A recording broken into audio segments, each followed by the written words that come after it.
একজন স্বতন্ত্র প্রার্থী একটা দলের জোয়ারের বিপক্ষে দাঁড়িয়ে ভোট করা ডেফিনেটলি এটা কঠিন ছিল এবং আমাকে নানানভাবে চেষ্টা করা হয়েছে সর্বশক্তি দিয়ে যাতে আমি হেরে যাই, বিকজ এটা একটা ইগো প্রবলেম হয়ে দাঁড়িয়েছিল যে দলের চেয়ে ব্যক্তির ইমেজ কেন বেটার হবে।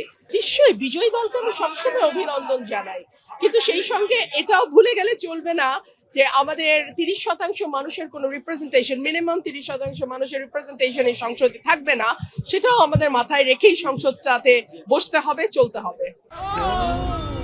ডেন্টিস্টের পরামর্শ নাও নতুন কোলগেট অ্যাক্টিভ সল্ট।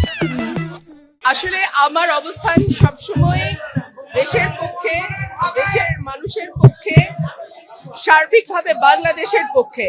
সো আমার অবস্থান আগেও তাই ছিল, এখনো তাই থাকবে।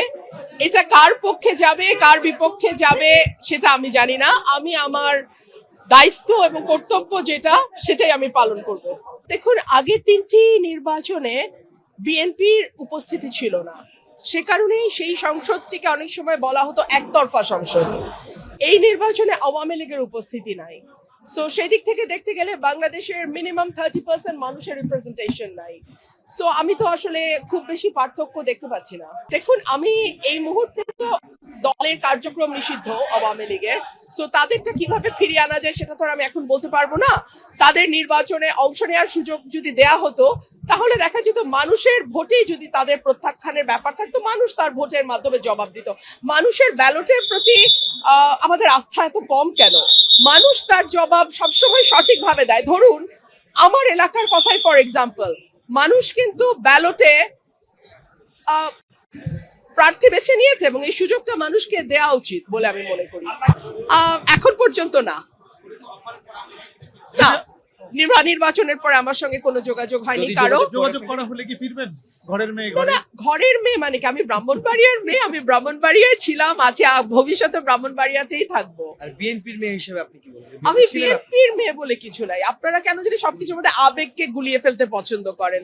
আমি একটা দলের সমর্থক ছিলাম এবং আমি দেশ এবং মানুষের পক্ষে কথা বলেছি সেই দলের হয়ে। তারপরে আমাদের মধ্যে মতের মিল হয়নি, আমি সরে গেছি। এখানে আসলে আবেগকে নিয়ে আসবার কিছু আছে বলে আমার মনে হয় না। এই লড়াইটা আমার খুবই খুবই কঠিন ছিল ন্যাচারালি, বিকজ একজন স্বতন্ত্র প্রার্থী একটা দলের জোয়ারের বিপক্ষে দাঁড়িয়ে ভোট করা ডেফিনেটলি এটা কঠিন ছিল এবং আমাকে নানানভাবে চেষ্টা করা হয়েছে সর্বশক্তি দিয়ে যাতে আমি হেরে যাই, বিকজ এটা একটা ইগো প্রবলেম হয়ে দাঁড়িয়েছিল যে দলের চেয়ে ব্যক্তির ইমেজ কেন বেটার হবে। সো এক ধরনের ইগো ক্ল্যাশ তো ছিলই। সো এটা ডিফিকাল্ট। ওটা আপনারা দেখেছেন আপনারা তো দেখেছেন সবই। দেশের পক্ষে, মানুষের পক্ষে, সাধারণ মানুষের পক্ষে এবং বিশেষ করে আমার নির্বাচনী এলাকা সরাইল, আশুগঞ্জ এবং বিজয়নগরের একাংশ অত্যন্ত অবহেলিত, পিছিয়ে পড়া এবং প্রান্তিক মানুষ সেখানে বাস করেন। তাদের ভাগ্য এবং জীবন মান উন্নয়নে আমি সর্বাত্মকভাবে কাজ করব।